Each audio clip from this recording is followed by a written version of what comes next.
నూలులో శతాబ్దాల గౌరవం, పట్టు పరంపరకు ప్రతీక, సంప్రదాయానికి శాశ్వత చిరునామా సఖీ. నమస్తే రమగారు. నమస్తే జయ. రమగారు, మనకి ఈ నెలలోనేమో సూర్యగ్రహణం. తర్వాత ఈ సూర్యగ్రహణానికి సంబంధించి కూడా రకరకాల వార్తలు వింటున్నామండి. చాలా సంవత్సరాల తర్వాత వస్తుందని. మరి దీని ప్రభావం మన మీద ఎంతవరకు ఉంటుందో ఉండదో తెలియదు, కానీ కొన్ని భయాలు వింటున్నాము. అట్లా ఏం లేదు, భయపడాల్సిన అవసరం లేదు, రెగ్యులర్గా ఎప్పుడు వచ్చేలాంటి గ్రహణాలే అంటున్నారు. మీరేం చెప్తారు? ప్రతి గ్రహణానికి ఓ పేరు పెడుతూ ఉంటాం మనం. ఎప్పుడు జరగలేదు. 350 సంవత్సరాల తర్వాత, 430 సంవత్సరాల తర్వాత, 225 తర్వాత, 100 ఏళ్ళ తర్వాత గ్రహణాల్లో ఏవో చిన్న చిన్న సమయాల్లో మార్పుల వల్ల అట్లా ఇలాంటిది ప్రోగ్రాము ఇంతకుముందు జరగలేదు అని. అయితే ఇండియాలో కనపడదు, కానీ మన మీద దాని ప్రభావం ఉంటుంది. ఇలాంటి వాక్యాలు వింటూనే ఉన్నాం. అవును. గ్రహణానికి సూర్యగ్రహణం ఏంటంటే ఇది పాక్షిక గ్రహణమే ఉంది. మనకి కొంత సమయమే కనపడుతుంది. దానాలు జపతపాదులు చేసుకోవాలి అంటారు. అయితే సాధారణంగా ఏంటంటే మనకు చెప్పేది గ్రహణ సమయము పుణ్యకాలంగా చెప్తారు. ఆ సమయంలో చేసేటువంటి ఉపాసన గ్రహాలకి మంచి బలాన్ని ఇస్తుంది. అందుకని ఎవరికైనా ఆ మంత్రోపదేశం ఉన్నవాళ్ళు మంత్రం పునశ్చరణ చేసుకోవటం, ఉపదేశం కూడా గ్రహణ సమయంలో తీసుకునే ఉపదేశం కూడా చాలా అద్భుతంగా ఉంటుందని తప్పకుండా తీసుకుంటారు. గ్రహణానికి ముందు పట్టు స్నానం, గ్రహణం అయిపోయిన తర్వాత విడుపు స్నానం, ఇది ఎప్పుడు చేసేది. గ్రహణాల్లో ఇలాగే చేస్తారు.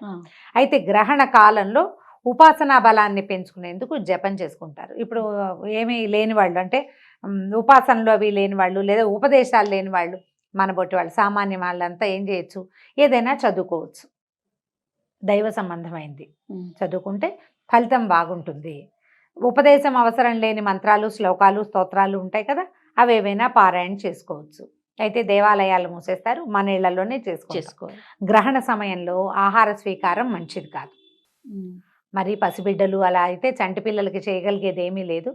గర్భిణులు వాళ్ళు కూడా దీనికంటే కొంచెం ముందుగా తినేసి ఈ సమయంలో కదలకుండా విశ్రాంతిగా పడుకుంటే మంచిది. గర్భిణీలు దీని మీద చాలా మంది, నాకే ఓ 25-30 ప్రశ్నలు వచ్చినాయి. మెసెంజర్లో 25 ఉన్నాయి, ఇన్స్టాలో ఉన్నాయి, నాకు వాట్సాప్ మెసేజ్లు బోల్డు. గర్భిణీ స్త్రీలు ఏం చేయాలి 4 గంటలు ఉండలేం కదా అని.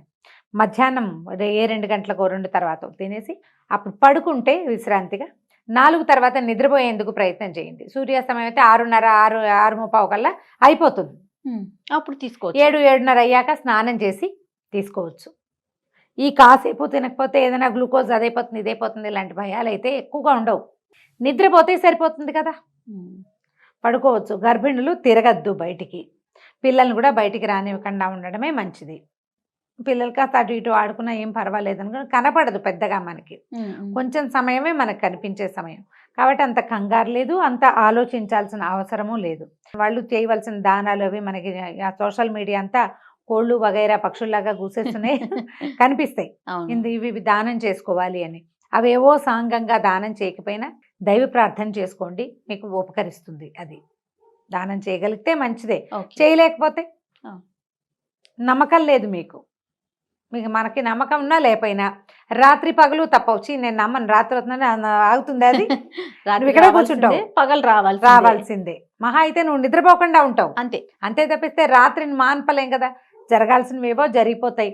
అది దీనివల్లే వచ్చిందని నీకు తెలుస్తుంది, తెలియకపోతుంది. అవును, అంతే జరిగేది. కాబట్టి దైవ ధ్యానం చేసుకోండి, దైవం మీద నమ్మకం ఉన్నవాళ్ళు. లేకపోతే ఇక చేయగలిగేది ఏమీ లేదు. అంతే కదా. ఈ ప్రెగ్నెన్సీలో వీడు మీరు నమ్మినా నమ్మకపోయినా ఇలాంటివి అనుమానాలు ఉన్నప్పుడు మనకి పెద్దవాళ్ళు చెప్పేటప్పుడు కాస్త ప్రశాంతంగా కూర్చుని ఆ వేళకి ఏమీ తినకుండా మంచినీళ్ళు తాగటం, తిరగటం, ఏదైనా కట్ చేయటం, లేచి అటు ఇటు తిరగటం, బయటికి వెళ్ళిపోవటం, బాత్రూమ్కి వెళ్ళకపోతే ఎలా అని అడుగుతుంటారు కొంతమంది. ఆ మాత్రం కదలికలు చెయ్యొచ్చు, విపరీతమైన చేష్టలు చేయకూడదని. పనులు అవి చెయ్యొద్దు, తిరగద్దు, శారీరకమైన శ్రమ ఇవ్వద్దు, అది చెప్తారు.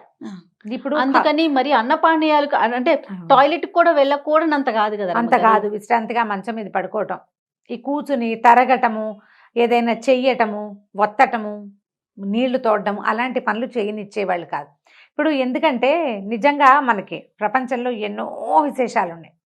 ఖగోళంలో ఏం జరుగుతుందో ఇప్పుడు ఈ గ్రహణం అంటే ఏమిటి, ఒక గ్రహం ఇంకో గ్రహానికి అడ్డం రావటం. అవునవును కదా, మన ప్రమేయం ఉందా దాంట్లో? లేదు.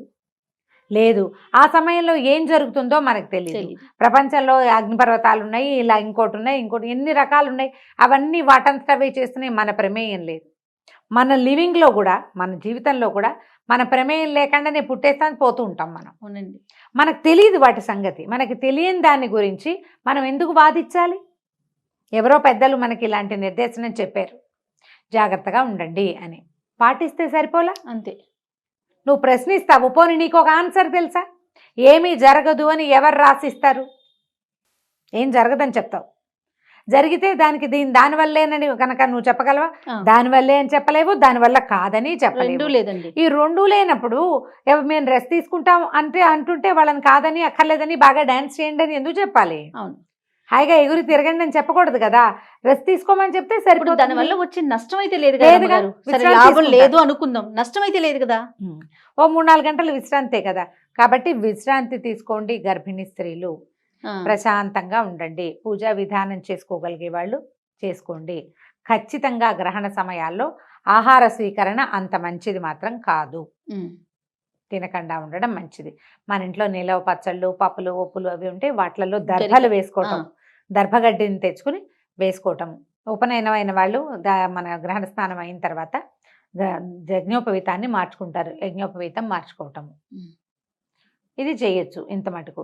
దీని మీద పెద్దగా ఆలోచన లేదు. ముందు రోజు హాయిగా పండగ చేసుకుంటాం, బోల్డని రకరకాల పపాలు చేసుకుని తినేస్తాం, అయిపోతుంది. అంతే.